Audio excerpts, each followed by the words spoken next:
नमस्कार, मैं हूं संजय शर्मा। आप देख रहे हैं 4 PM news network. Rahul Gandhi की भारत जोड़ो यात्रा के 100 दिन पूरे हो गए। बहुत खुशी, बड़ा उमंग कांग्रेस के दफ्तर में। मैं कल गया था एआईसीसी के दफ्तर में। सबके साथ सारी टीम राजस्थान जाने की तैयारी में थी या फिर जा चुकी थी, और बाकी जो लोग थे वो राजस्थान की यात्रा की तैयारी कर रहे थे। एक भव्य आयोजन हुआ राजस्थान में, और होना भी चाहिए। कभी कभी मुझे लगता है कि राजनीति कैसी होती है। कोई कल्पना भी कर सकता था, मैं, आप या कोई भी, कि सिर्फ 100 दिन पहले जिस शख्स को पूरा सिस्टम पप्पू बनाने पे चला हुआ था, बीजेपी की आईटी सेल, बड़े बड़े कारपोरेट हाउस, नेता, मीडिया के बड़े बड़े लोग, वो इंसान 100 दिन में राजनीति की तस्वीर बदल सकता है। वो इंसान राजनीति में एक नया मुकाम हासिल कर सकता है, किसी ने सोचा नहीं था। राहुल गांधी की भारत जोड़ो यात्रा जब शुरू हुई तो सबने सवाल किया कि राहुल इससे हासिल क्या करेंगे, क्या होने वाला है, कुछ चेंज नहीं होगा।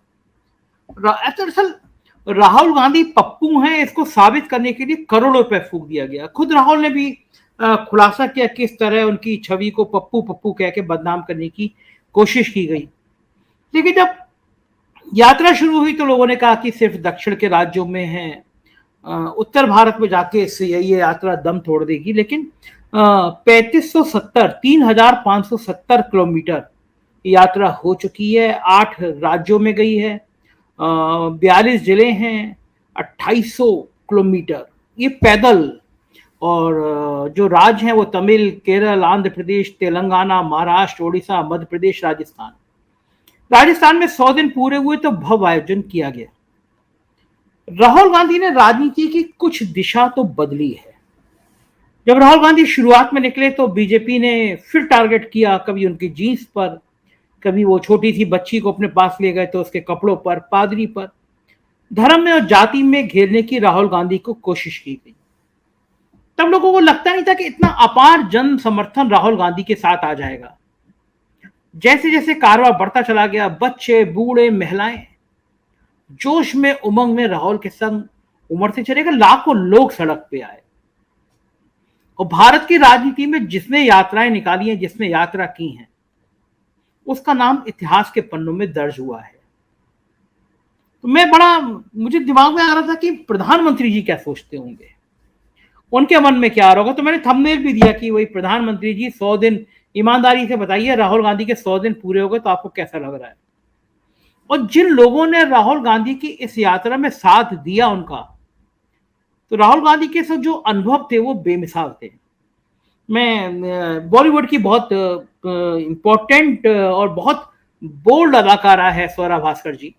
मैं स्वरा भास्कर के साथ था 2 दिन पहले, तो मुझे वो बता रही थी, वो कह रही थी 20 किलोमीटर चली वो राहुल गांधी के साथ। अब ईमानदारी से बताऊं कि मैं 4 किलोमीटर में मेरी नानी नाम याद आ जाती है। मुझे 4 चक्कर लगाता हूँ अपनी सोसाइटी की तो कमर टेढ़ी होने लगती है। मुझसे कोई कहे कि राहुल गांधी का के संग 20 किलोमीटर चलना है तो मेरे तो पसीने आ जाएंगे। कांग्रेस के कुछ बड़े नेता मेरा राहुल गांधी के साथ इंटरव्यू कराना चाहते थे, तो देखो मैं बिल्कुल सच से बता रहा हूँ, मैं बहुत इच्छुक नहीं हुआ। ऐसा नहीं मैं इंटरव्यू नहीं करना चाहता था, भाई कोई भी इंटरव्यू करना चाहेगा राहुल गांधी का। लेकिन मुझे लगा कि ये जो चलते चलते वो इंटरव्यू करेंगे ना, तो मेरी और मजाक उड़ जाएगी, मैं इतना तेज नहीं चल सकता। तो मैंने उसको बहुत ज्यादा इंटरेस्ट दिखाया नहीं कि मुझे राहुल गांधी का इंटरव्यू करना है। मुझे लगा अपनी अपनी इंसल्ट क्यों कराना कि मैं चल नहीं पाऊंगा, मोटा हूं, और राहुल गांधी इतनी फुर्ती के साथ चलते हैं। सुबह सुबह सोचिए 4:30-5 बजे तैयारी होकर यात्रा शुरू हो जाती है। स्वरा भास्कर ने बताया कि 20 किलोमीटर वो उनके साथ चली, तो मैं हैरान था कि भाई कोई बॉलीवुड की एक्ट्रेस भी इतनी एक्टिव होती है, इतनी तेज चल सकती है। एक दो वाक्य बताए, मैं आपको बता रहा हूँ जो स्वरा ने मुझे बताया। राहुल गांधी जब निकलते हैं, चलते हैं, तो बहुत ध्यान रहता है उनका कि अगर कोई महिला है, पर्दे में है, बुजुर्ग है, तो इशारा करके बुला लेते हैं कि एसपी जी से कहते हैं पीछे हटो, उनको अपने पास बुला लेते हैं। बच्चों को खास तौर से बुलाते हैं, प्यार करते हैं। तो सौरभ बता रही थी, एक बच्चा आया, उसको टॉफी थी, राहुल गांधी ने टॉफी दी, उसने खाया और रैपर वहां फेंक दिया। तो कुछ चीजें देखिए, इंसान की पर्सनालिटी की जो होती है वो बेमिसाल होती हैं। सौरभ बता रही थी राहुल गांधी एक कदम पीछे उठे, कुछ नहीं कहा बच्चे से कि छिलका नहीं फेंकना चाहिए, जो आजकल जो उपदेश ज्यादा देने लगते हैं लोग, उनकी तरह। राहुल गांधी एक कदम पीछे हटे, छिलका उठाया और अपनी जेब में रख लिया। बच्चे ने कुछ नहीं कहा, बच्चे को प्यार किया, आगे चले गए।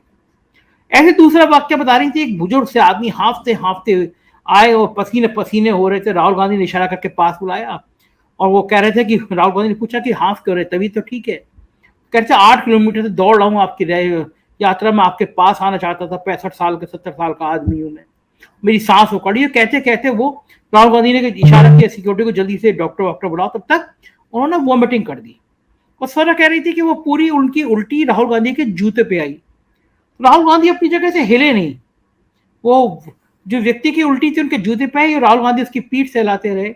बुलाया, डॉक्टर को बुलाया, उसको भिजवाया अस्पताल में, उससे कहा कि आपकी उम्र बहुत ज्यादा है, आप इस तरह आप एनर्जी मत करिए, पूरा ध्यान रखें। तो ये व्यक्ति के चरित्र की विशेषताएं होती हैं जो इस यात्रा में उमड़ के आ रही है। कहीं नफरत की बात नहीं, कहीं हिंसा की बात नहीं, एक ही बात की देश में प्यार की सबसे ज्यादा जरूरत है, हमें प्यार से रहना चाहिए और हम प्यार से रहेंगे। ये जो सिद्धांत है इसने देश की राजनीति में एक नए विमर्श को तो जन्म दिया है। राहुल गांधी ने एक नए विचार को तो पैदा किया है। बड़ी बड़ी ताकतें, बड़े बड़े लोग अब इस विमर्श पर आ रहे हैं कि भाई हमें यूनाइट रहना है और देश में नफरत की भाषा खत्म होनी चाहिए। मीडिया को घेरने का कोई कसर नहीं छोड़ते। आज राजस्थान की यात्रा में बड़ा उन्होंने नाजुक सा सवाल किया जब प्रेस कॉन्फ्रेंस खत्म हो गई। उन्होंने कहा मुझे पता था कि आप चीन पर एक भी सवाल नहीं पूछेंगे। और मीडिया के लिए शर्मिंदा करने के वाली बात पर्याप्त थी, क्योंकि अमीश देवगन से लेकर और चोपड़ा तक सबके सब, रूप का लियाकत तक सबके सब चीन को लेकर इतने सेंसिटिव हो जा रहे हैं। अरुणाचल का एक वीडियो कोई चैनल पुष्टि नहीं कर रहा कब का है, वो दिखा रहे हैं कि अच्छी बात है, हमारी सेना अगर चीन को पीटेगी तो बहुत अच्छी बात है, किसी भी मुल्क के आगे हम आगे आएंगे तो बहुत अच्छी बात है। लेकिन जैसे मैंने सुबह के वीडियो में भी कहा था, आप सब ठेके उनको दे रहे हैं, सारा कारोबार चीन को दे रहे हैं। हमसे कहते हैं चीनी झालर का बहिष्कार करो, खुद चीन के राष्ट्रपति को झूला झुला रहे हैं प्रधानमंत्री जी, तो ऐसा कब तक चलेगा। तो राहुल गांधी ने क्या खिंचाई करी, जरा देखिए ये video. That I bet you that the press will not ask me a question on China.